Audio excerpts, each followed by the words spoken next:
Hello my lovely friends, ఈరోజైతే నేను banana fry చేస్తున్నాను, అంటే అరటికాయ వేపిడి.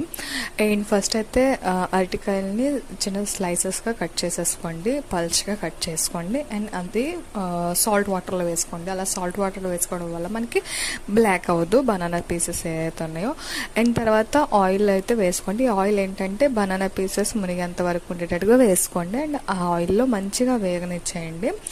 బనానా పీసెస్ని వేగిన తర్వాత కొంచెం తాలింపు పెట్టుకోండి. అందులో ఆవాలు, జీలకర్ర, అదే పల్లి, ఎండుమిర్చి, శనగపప్పు అండ్ కరివేపాకు వేసుకొని మంచిగా ఫ్రై అయిన తర్వాత మనం ఫ్రై చేసుకున్న బనానా పీసెస్ని అందులో వేసేయండి.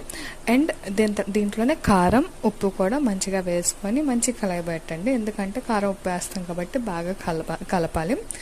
అండ్ ఇదైతే ఎవరైతే ట్రై చేయాలో తప్పకుండా ట్రై చేయండి. ఇది రైస్లోకే కాదు, స్నాక్స్లో కూడా బాగుంటుంది. వీడియో కనుక నచ్చితే please subscribe to my channel.